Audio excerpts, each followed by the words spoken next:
Hey! What you doing over there? Not much.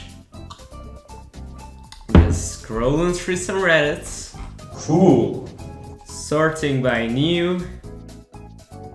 Very cool. But this Pro Controller, it reminds me of MarioMaker. Man, am I craving that right now. I mean, I'm practically doing shell jumps in my head at this point. But I also love Reddit. If only there was a way to combine the two. Call me a salesperson, cause I've got just what you need. On r/MarioMaker. No, that's drugs. Oh, I gotta check that out.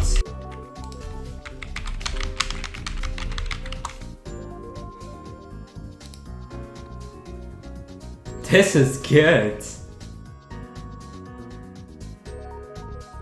Oh, this is really good. This is amazing. Let's do this.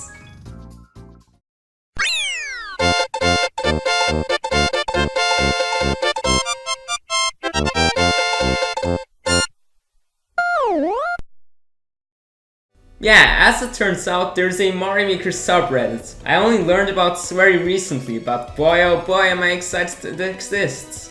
There being a MarioMaker subreddit means that there's a place for MarioMaker players to share their Summoning Salt ripoffs. I mean, share their works of art for the world to see. When you first go on the sub, you'll quickly see that it has old Reddit support.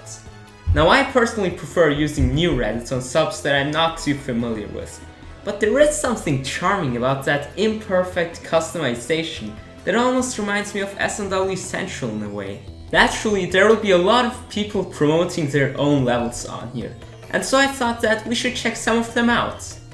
I quickly found this post about a level series containing 24 levels called Complex Simplicity by a user named DevonB. Let's get playing! Complex Simplicity is a game inside MarioMaker which consists of 4 worlds, each containing 6 levels dedicated to a certain game style. The levels are very well designed and feel like they could have been official courses. Another thing I enjoyed was the difficulty curve. Throughout the first 2 worlds, there's a generally chill atmosphere and little to no stress, but worlds 3 and 4 are genuinely challenging, and even I struggled with some of the levels.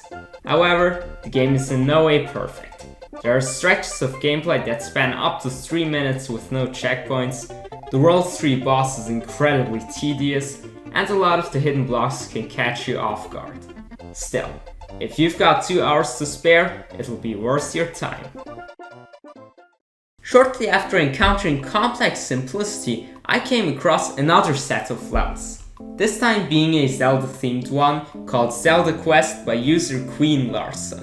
At first, I was quite excited to play a series about Zelda, but the experience was quite disappointing.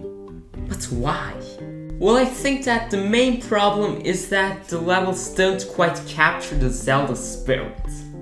Whereas Twilight Princess is like holding a giant knife. You're fighting through enemies and crawling through dangerous dungeons. This level series feels like one of these little boys. I mean, what you gonna do with it? Spread some peanut butter on your bread? I mean, it tastes good, but I wouldn't pay $60 for this.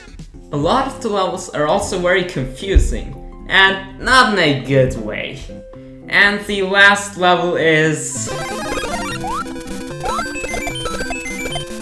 What? I'm sorry, what? You would expect the final level to be a Ganon fight, and even the title implies that, but instead it's a Star Rush through an enemy spam level? Why? The creator of the levels describes it as a very quick 30-second wreck Ganon with light magic level. It makes more sense now certainly, but still, if the player needs to be instructed on what is happening, it isn't a good sign, I'll tell you that much. But not all in this Zelda quest is bad. In fact, one of these levels is fantastically designed. That level would be Castle Bridge. This is easily the best one of the bunch. The atmosphere is set on an epic bridge, and you have to overcome various challenges to traverse this bridge. All puzzles are satisfying to solve and aren't too difficult. The backtracking isn't annoying either thanks to linear design, and the aesthetics are on point. I might have been a little too harsh on Queen Larsa here, but the reason for that is that they actually have really big potential, and I think that they can improve in the future. I want them to improve. That's why I'm criticizing them this much. The last level presentation flared post we're gonna have a look at today is not a series of levels, but rather a single one. Cape the Shroom by Retro Cheats. All challenges in this level are based around elevating shrooms with the cape power-up and transporting them to note blocks so Mario can receive the keys. The path you have to carry the shrooms on is constantly changing, from being on a tight timer to spinning on bombs. What this level doesn't have though is fun. Being the right distance away from the mushrooms to reach with your spin and also not collect in isn't a nice experience. Overall, my first playthrough clocked in at a mind-boggling 40 minutes. Shroom spinning is one tech I don't want to get popular.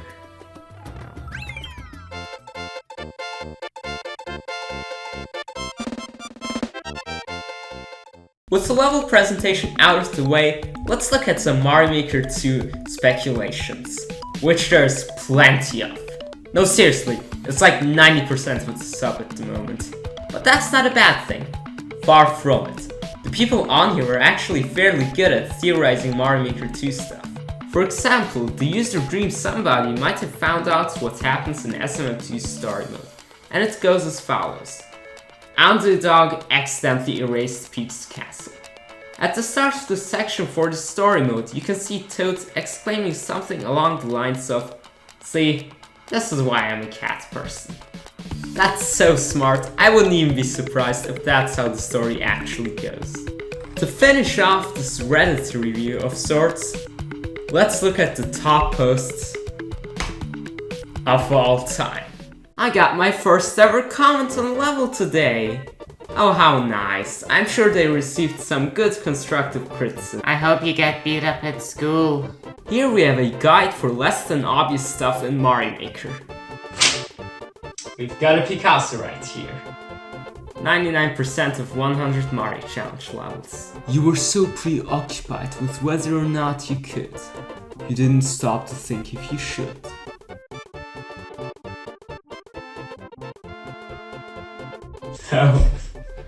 Oh, this is kind of getting me into dance fever. I can't stop. I gotta dance.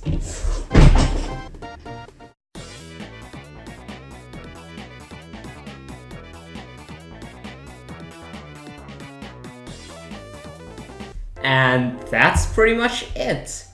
This subreddit is a magical place for anyone interested in Mario Maker to share their creations or to nerd out about their niche hobby. But that is it from me. I hope you have a hopping day.